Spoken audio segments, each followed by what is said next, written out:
to do more for Oklahoma. Granted, against inferior defenses and a higher usage rating, right? Completion percentage second, pass yards per attempt first, like throwing the ball downfield. 40 touchdown passes in a college season. Combination of passing and rush yards. Part of it is the makeup of their offense. Part of it is more possessions, is more stats against inferior defenses. And even their own poorest defense actually helped him get the ball more to score more points. But, like, look, I thought Tua Tagovailoa was the better player, might have had the better season, didn't have the greater impact because he didn't have to, as opposed to Kyler Murray had to carry that team. But, like, think about it. If not for Russell Wilson, there is no Baker Mayfield.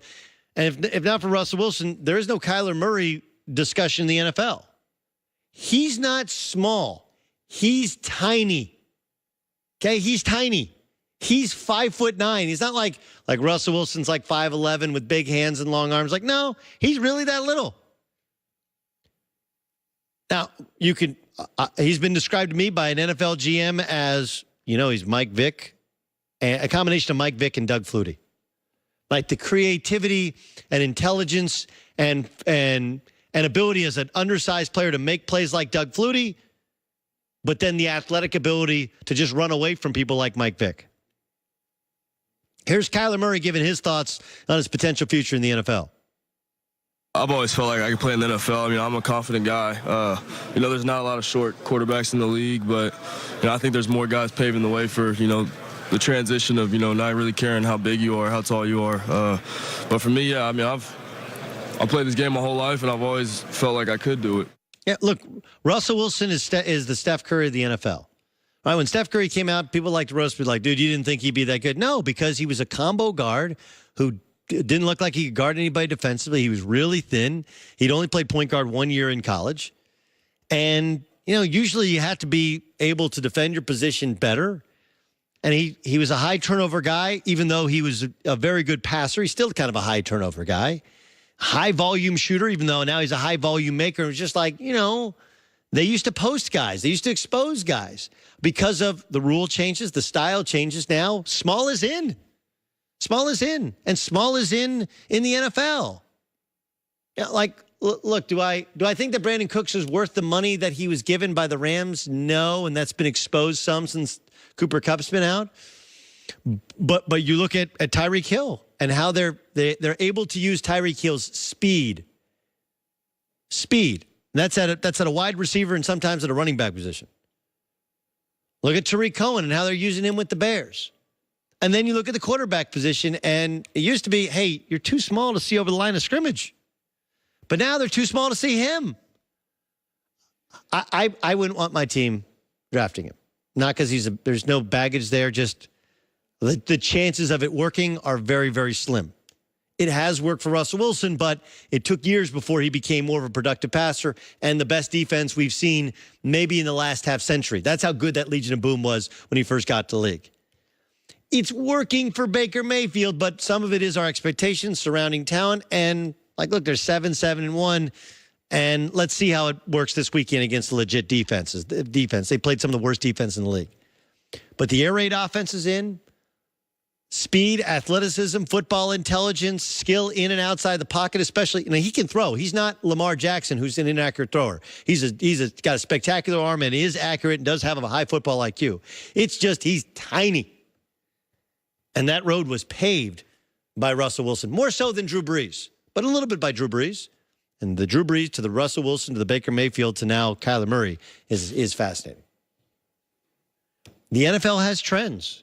Wildcat was a trend. It lasted a year and a half, and now the Saints are running it some, but now it's just a series you put in.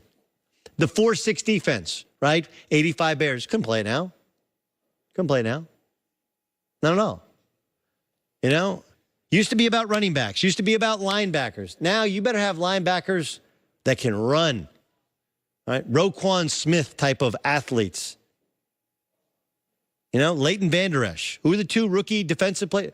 Derwin James, because he can cover as a cornerback, cover as a safety, come down to the box like a linebacker. Like speed is in. I talked to Josh Rosen before one of their games. Josh Rosen I don't care about the numbers. They all look the same now. He's like, that's the difference in the NFL. is that everybody is 6'1" to 6'4", somewhere in the 215 to 230 pounds. Because it doesn't, and the only way to differentiate a guy is his number. It used to be, 250, 260-pound linebackers. They don't exist anymore because you got to have speed. So the defenses are mirroring the offenses, and that speed, it's not size, is in fact in. You got to be tough. You got to be strong. But speed, more than size, is in. We'll see how long that lasts. Same thing in the NBA. The NBA used to be about the center, the power forward. Now Stanley Johnson, who was kind of a point guard growing up, is a backup power forward for the Detroit Pistons. It's an amazing trend. And we'll see if it continues with Kyler Murray, who's got a huge game against Alabama. Look, this weekend in the NFL, Week 17, obviously we'll get a possible defining moment for Kirk Cousins. That's a great defense, a team that says they want to win, a team they may well play in the playoffs, a division rival. We've seen them before.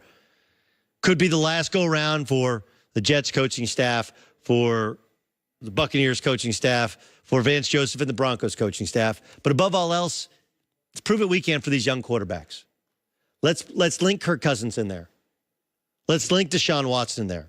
Andrew Luck, Marcus Mariota. Like, if you don't think Week 17 matters, and I'm not saying those early games, betting on those early games is only slightly better or easier than betting on preseason football. But there's a bunch of games that matter. Lamar Jackson versus Baker Mayfield. Right? Like, the Cleveland Browns have a legit good defense, especially good defensive line. Can they run the football? What happens if they get behind? Lamar Jackson completed had really good throws, but still 54% last week. He's still inaccurate.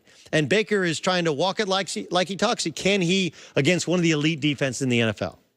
These young quarterbacks, now it gets real. Now you're like a sophomore as a freshman, right? You've played a whole season. You've seen some of you're allowed to change plays, get in and out of plays. It's a fascinating weekend for all these young guys. Some matching up against each other, like the matchup in Tennessee, where it's a Thunderdome game. 2 team enter, 1 team leaves. All right, my Blazing 5 is up on the Herd's Twitter page. I'm fascinated to see if Pat Mahomes is, in fact, the NFL's MVP. I think he'll pass 50 touchdown passes. And will Aaron Donald break Michael Strahan's record, sacking another Southern Miss product? All right, I'm Doug Gottlieb.